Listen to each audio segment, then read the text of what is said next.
반갑습니다. 마린잡 리포터 셀리입니다. 오늘은 여기 한국해기사협회에 와서 인터뷰 촬영을 하려고 하는데요. 오늘의 주인공 자기소개 부탁드립니다. 예, 저는 한국해기사협회 33대 회장 김종태라고 합니다. 저는 1985년 한국해양대학을 졸업하고 한 7년 가까이 성성 근무를 했습니다. 그리고 육상으로 생활 무대를 옮겨서 한진해운에서 한 30년 가까이 근무를 했습니다. 제 전공 분야는 선원 선박관리 분야인 회사본부에서 30년을 근무를 하고 최종으로 한진해운의 자회사인 한진유수 SM 대표이사를 지냈습니다. 그런데 불행스럽게 한진해운이 폐망하면서 저는 회사를 그만두고 한국선박관리산업협회 상근부회장으로 5년 정도 근무 후 2023년부터 해기사협회 회장으로 근무를 하고 있습니다. 그럼 이제 작년부터 한국해기사협회장님으로 근무하고 계시는군요. 그러면 한국해기사협회를 모르시는 분들이 계실 것 같은데 한국해기사협회는 어떤 곳인가요? 우리 한국해기사협회는 저희들 비전이 회원이 참는 협회입니다. 그래서 저희들은 전략적 목표로 소통, 그 다음에 세력화, 대표성 이 세 가지를 추구하기 위해서 많은 노력들을 하고 있습니다. 우리 협회가 무엇을 하는지에 대해서 별로 하는 일이 없다 이렇게 참 궁금해 하시는 분들이 많은데 저희들은 육상해기사와 해상해기사 전체를 대표하기 때문에 해기사의 정책에 대해서 저희들이 개발하고 또한 그것을 국가 정책에 반영하는 데 주안점을 두고 있고요. 그 다음에 우리나라 선원법, 선박직원법과 같은 해기사들의 연관된 법에 해기사들의 권익이 침해되지 않도록 개정 작업에 많은 시간을 보내고 있습니다. 그리고 또한 우리 해기사들의 가정사나 그 사람들의 가려운 부분을 끌어주기 위해서 민원실도 운영하고 있고 여러분들이 어려울 때는 언제든지 찾을 수 있는 그런 협회를 만들어가고 있고 열심히 노력 중에 있습니다. 현직 해기사들이 만약에 한국해기사협회에 가입을 한다면 받을 수 있는 실질적인 혜택은 어떤 것들이 있을까요? 초기에는 한국해기사협회는 우리나라 해기사들을 해외에 취업시키는데 최선봉의 역할을 서 있었습니다. 그리고 그 이후에는 해외에 나가 있는 해기사뿐만 아니라 국내 해기사들까지 자질 향상을 위해서 교육 업무를 우리 한국해기사협회가 다 관장을 하고 있었습니다. 그런데 국제법이 강화되면서 한국해양수산연수원이 설립되면서 우리의 대다수 업무를 연수원에 이전을 시켜줬고 그 이후에 우리는 해기사들의 권익 신장과 친목 도모를 위해서 많은 노력을 해왔지만은 아까 말씀드린 대로 그것을 넘어서서 우리의 해기사들의 더 나은 일자리 창출을 위한 정책 개발에 저희들의 많은 시간을 할애하고 있다고 말씀드리고 싶습니다. 지금 재학 중인 학생들이 미래의 해기사이잖아요. 그 친구들에게 사실 많이 이 해기사 협회에 대해서 많이 알려져 있는 것 같지 않아요. 제가 생각하기에는. 그런 부분에 대해서는 어떻게 생각하시나요? 우리 해양대학을 다니고 계시는 예비 해기사들에게 드리고 싶은 말씀은 우리가 세력화라는 저희들의 전략 목표 하나를 가지고 있는 것이 뭉쳐야지 우리가 힘을 발휘하고 조직에서 목소리가 정부 정책에 더 쉽게 반영된다는 얘기입니다. 개별로 여러분들이 나는 배를 단시간만 탈 거야. 그래서 나는 해기사협회라든가 어떤 해기사의 기본적인 처우라든가 어떤 여건에 대해서 나는 잠시 거쳐가는 시간이라고 생각하고 이것을 무시하고 지나가 버리면은 남아있는 많은 해기사들에게 그것만큼 피해가 돌아가고 우리가 성취하고자 하는 우리 목표가 점차 늦어질 것이다. 우리가 예를 들어서 지금 해기사들이 3만 5천 명에서 점차 축소가 돼가지고 우리나라의 해기사들이 실제로 현재는 8천 명 수준까지 떨어져 있습니다. 그러다 보니까 외국 해기사들이 이미 3천 명 이상 들어와 있다는 얘기죠. 그런데 올해부터는 외국 선기관장까지 고용이 된다. 이제 앞으로 어떻게 될 것이냐 미래를 생각하는 기회를 가져야 될 것 같은데요. 미래에 이렇게 계속 해기사가 줄어들었을 때 결국은 육상으로 진출하는 해기사도 줄어들게 될 것이고, 육상으로 진출하는 해기사들이 줄어들게 되면은 선박관리 산업과 선용품, 선박수리, 기타 항만에서 일어나는 선박관리 연관 산업까지 다 쇠퇴하게 될 것이다. 그렇게 되면은 우리나라의 해기사가 할 수 있는 직업은 아예 소멸된다. 일본 같은 경우에 일본의 대형 3사 MOL, NIK, 가와사키, K라인 이 세 개 회사의 선박관리 회사는 전부 싱가포르로 이전했다, 회사를. 그리고 일본 사회에서 선박관리는 이제 할 수 없는 지경에 이르렀고, 하고 있는 회사도 우리나라 해기사들이란가 외국 해기사들을 전부 감독으로 유입해서 하고 있다. 예비 해기사들에게 얘기하고 싶은 가장 큰 것은 여러분들이 해기사 협회에 관심을 가지고 뭉쳐야 된다. 뭉쳐서 파워를, 세력화를 시켜야지만이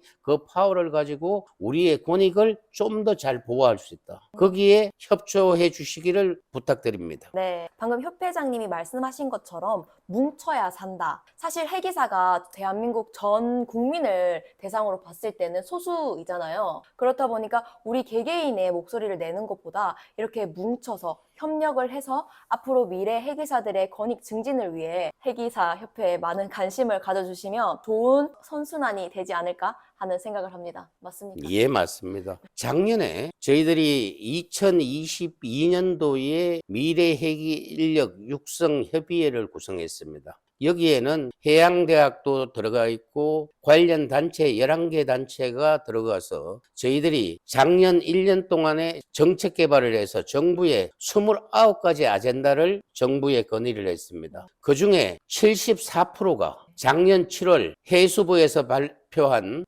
선언 일자리 혁신 방안에 그대로 반영이 되었다는 겁니다. 네. 앞으로 할 일은 나머지 남은 26%를 정부 정책에 어떻게 반영을 시키고 그것을 또 정부 예산으로 어떻게 활성화시키느냐. 네. 그런 것은 우리 해기사협회가 다수의 회원으로 뭉쳐야지만이 좀 더 쉽게 빨리 할 수 있다. 그런 말씀을 드리고 싶습니다. 네, 앞으로 점점 고령화 시대가 되어가고 있잖아요. 그러다 보니까 젊은 세대와 또 기성 세대 간의 조화가 잘 이루어지는 것이 참 어떤 산업이든 중요하다고 생각을 합니다. 예, 그 문제에 대해서는 제가 이 성성 근무를 할 때나 한진해운 회사본부로 해서 30년 근무를 하면서 제가 계속적으로 머리에 그려왔던 개혁 과제였습니다. 그런데 그동안은 사람들이 성기관장의 중심으로 배가 흘러갔습니다. 그렇게 해서는 초급사관들이 장기 근무를 희망하는 데는 이게 너무나 악요소로 작용한다. 그것을 제가 파악을 하고 선박관리산업협회에 있을 때 이러한 조화로를 만들기 위한 인권교육이라든가 또 MZ세대에게는 라떼를 이해시키는 교육을 시켜야 된다고 많은 건의를 했습니다. 그래서 작년부터 시행된 것이 선언 인권 강화 교육이었고 또 학교에서는 나름대로 이 라떼를 이해시키고 라떼의 어떤 문화를 이해하면서 그 사람들과 조화롭게 할 수 있는 그런 움직임이 나타나고 있는 것은 최근에 와가지고 참 잘 되고 있는 일이라고 생각을 하고 있습니다.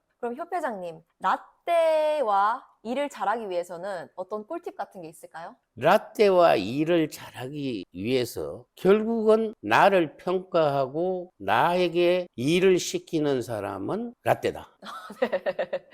네. 그러면은 라떼가 뭘 좋아하고 뭘 싫어하는지에 대해서 내가 이해를 하고 라떼가 싫어하는 일은 내가 안 하면 되는 거다. 네. 라떼가 좋아하는 것을 내가 하면은 라떼가 인사고과를 할 때 가장 좋은 점수를 줄 것이다.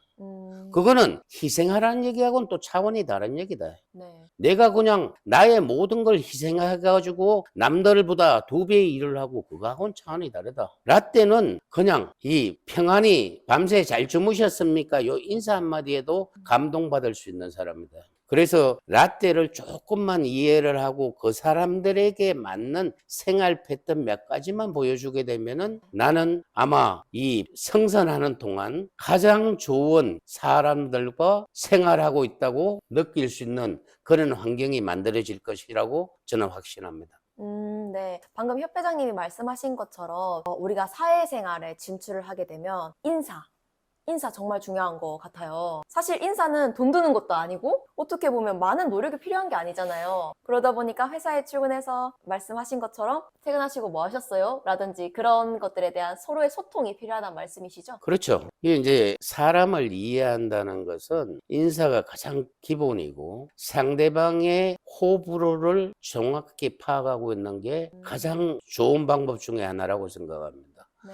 좋아하는 거라는 그러면은 취미생활, 좋아하는 음식, 싫어하는 거라면 상대방의 어떤 습관 이런 것들이 될 수 있겠죠. 아주 간단한 것들이에요. 전부 다 내가 생각해서는 너무나 간단한 것들을 내가 잠시 방심하는 사이에 네. 이런 것들이 나로 통해서 주변 사람들을 화나게 만든다. 그런 것은 내가 피해주면 되는 일이다. 네. 내가 하고 싶을 때 내 방 안에서 하고. 네. 대중 앞에서는 그 사람들이 좋아하는 방향으로 내 습관 하나 조금만 바꿔주면은 나는 최고의 사람이 되고 이 일 잘하는 사망사 삼기사로 대접받을 수 있는 네. 그런 선내 생활이 될 것이라고 생각을 합니다. 그죠. 저희가 흔히 이런 말을 하잖아요. 한 배를 탔다. 한 배라는 탔다는 말이 하나의 공동체에서 이제 생활을 한다 이런 의미에서 말을 하는 건데 당연히 불편함이 있겠죠. 가족들도 같이 살 때 다투기도 하고 트러블도 생기고 하지만 그 안에서 서로 소통하면서 맞추어 나가는 과정이잖아요. 그러다 보니까 한 배를 타더라도 분명 나랑은 안 맞는 뭔가가 있지만 서로가 서로를 이해하면서 그런 세대 간의 갈등들을 해결하는 날들이 빨리 오지 않을까요? 예. 아까 셀리 씨가 가족이라는 표현을 썼는데 가족을 다른 말로 얘기하면은 옛날 말로 식구라고 얘기해요. 네. 식구란 말이 뭐죠? 식사를 예, 같이- 밥을 같이 먹는 사람. 네. 밥을 같이 먹을 정도로 그렇게 친근한 사람들이라는 얘기입니다. 우리는 배에서 전부 한 식당에서 같이 밥 먹는 사람들이라는 그쵸. 얘기죠. 그래서 서로가 조금만 이해도만 높으면은 문제가 생길 이유가 전혀 없다는 얘기죠. 그렇다고 하십니다. 네, 지금 승선을 하시는 분, 또 이제 승선을 하시고 육상에 취직하신 분들, 다 해운업계에 계신 분들, 또 해양업계에 계신 분들이 제 채널을 보고 계신데요. 앞으로 이런 기성세대 간의 갈등도 하루빨리 완화가 됐으면 좋겠고, 또 방금 말씀하신 해기사들, 또 식구라는 표현을 했는데 우리가 배에서 같은 식사를 하는 한 배를 탄 사람으로서 잘 지내면서 직장 생활도 잘 하고 저희가 또 잘 살아본다고 배를 타는 거 아니겠습니까? 그렇죠? 그렇게 해서 앞으로 점점 더 해기사의 권익도 증진되고 또 여러 가지 해기사에 대한 인식들 안 좋은 쪽의 인식이 많이 포커스가 되어 있는데 좀 좋은 쪽의 인식들도 많이 개선되는 그런 날들이 찾아왔으면 좋겠습니다. 네, 마지막으로 마린이 분들께 한마디 부탁드리겠습니다. 정말 여러분들의 성원과 개선의 어떤 이 제안, 이런 것들이 해기사협회를 발전시킬 것이고 또한 해기사협회의 발전이 여러분들의 권익과 여러분들의 선내 생활, 그 다음에 육상 근무의 일자리 확대, 여러분들이 또 좀 더 새로운 직업의 확대에 큰 힘이 될 것입니다. 저는 해기사협회장으로 하고자 하는 일은 여러분들의 권익을 보호하고 여러분들의 좋은 일자리를 육상에 더 많이 만들어가지고 우리 해기식 직력을 확대해가는 것이기 때문에 그렇게 해나가려 그러면은 여러분들의 많은 성원과 질책을 필요로 하고 있습니다. 그래서 우리 해기사협회에 많이 들러주시고 참여해 주시기를 부탁을 드리겠습니다. 그리고 저희 협회 1층에 라운지 M이라고 있습니다. 라운지 M에 커피는 무료, 언제든지 입장하셔서 쉬어갈 수 있습니다. 가장 좋은 것이 부산역과 가까이 있기 때문에 기차 시간 맞추실 때라든가 부산에 오셔서 다음 약속에 시간에 약간 남는 시간에 생기셨을 때 저희 라운지 M에 방문하셔가지고 회기 조직팀 팀장도 만나서 네. 그 사람들의 얘기도 들어보시고 필요하시면은 저한테 연락하시면 제가 직접 1층에 내려가든가 네. 5층에서 차를 대접하도록 하겠습니다. 많은 참여를 부탁드립니다. 네, 진짜 제가 부산역에서 이까지 도보로 걸어왔는데 10분도 안 걸린 것 같아요. 도보로 엄청 가까이 있어서 정말 기차역이 남거나 또 시간이 비는 해기사분들은 여기 와서 좀 쉬어가는 시간을 가지면 좋을 것 같습니다. 네, 오늘 이렇게 김종태 협회장님과 인터뷰를 진행해 보았는데요. 인터뷰 하시니까 어떠셨나요? 뭐 그냥 평상시 바다로, 세계로, 미래로. 안 해도 되죠?